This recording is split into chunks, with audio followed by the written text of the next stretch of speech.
Baleti Kombëtar i Kosovës hyn në vitin e radhës me projekte të reja artistike e në kushte të vjetra.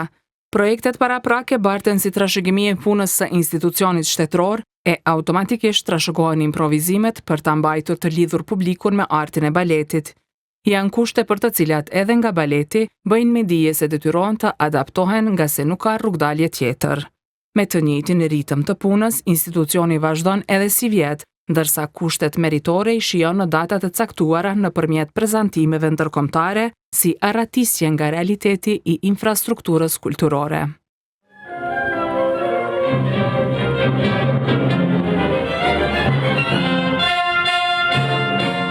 Maratonën e angazhimit, baleti e ka nisur me operën Goca e Kaçanikut të Rauf Dhomet, në të cilin ansambli i institucionit prezantohet me koreografin e Sead Vuniqit.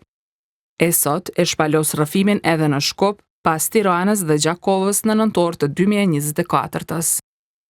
Zëvendësuesi i drejtorit të Baletit Kombëtar të Kosovës, Kreshnik Musolli, ka bërë me dije se programi vazhdon më 16 shkurt me shfaqjen Exil me koreografi nga Eno Peqi në kuadër të festimeve të 18 vjetorit të shpalljes së pavarësisë së Kosovës. Produksioni i vitit 2019 ka për temë historinë e refugjatëve shqiptar nga Kosova të deportuar dhunshëm nga forcat serbe. Vitin e kaluar, kjo shfaqje qedhën në Osaka të Japonisë në kuadër të prezantimit të kulturës së vendit në një prej panajireve më të mëdha në botë, Expo Osaka. E në mars, nisin përgatitjet për produksionin e parë të ri për si vjet. Prej datës 2 mars, fillojnë me përgatitjet për projektin e parë si premiere këtij viti që do të shfaqet më 29 prill. Kjo është shfaqje që përbëhet prej 2 pjesëve. Njëra është me koreografi të Erion Krujes, tjetra është nga braziliani Clevio de Oliveira. Premiera është më 29 prill në ditën ndërkombëtare të vallëzimit. Kjo do të jetë premiera e parë për vitin 2026, ka bërë me dije ai në përgjigjen për kohën. Projekti i dytë i baletit është bashkëpunim me Teatrin Kombëtar të Operës dhe Baletit në Tiranë. Projekti veçantë ngjan ai me të cilin Musolli ka bërë me dije se vjen në bashkëpunim me Filharmoninë e Kosovës me ritmet e 4 stinave të Vivaldit. Premiera e kësaj shfaqjeje është caktuar 25 nëntori.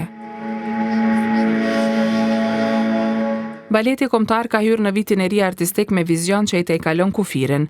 Pritet të jetë i mbushur me projekte të reja kinematografike, bashkëpunime artistike e prezantime jashtë vendit. Musolli ka konsideruar se viti i kaluar ka qenë i suksesshëm sipas tij, sikur çdo vit tjetër i shoqëruar me projekte të reja, repriza e paraqitje ndërkombëtare. Ka thënë se edhe ky vit do të jetë i tillë. Pas mbylljes së objektit të Teatrit Kombëtar të Kosovës në korrik të 2022-s, baleti ka improvizuar me prezantimet e tyre kryesisht në amfiteatrin e Pallatit të Rinisë e edhe në atelje e në salla private që nuk i plotsojnë kushtet. Pra paskena nuk është më mirë.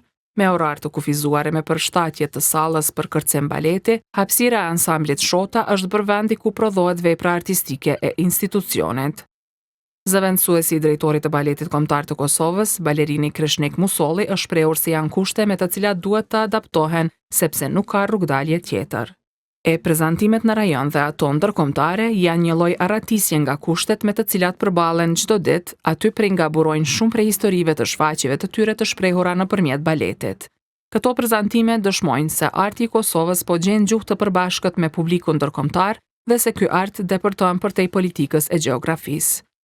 Më 8 prill, shfaqja Terminal do të shfaqet në Trutnov të Çekisë, ndërsa më 8 e 9 maj në El Salvador të Amerikës Qendrore, Baleti Kombëtar i Kosovës e jep shfaqjen Carmina Burana, shfaqje të cilën vitin e kaluar e pati dhënë edhe në Venecia të Italisë.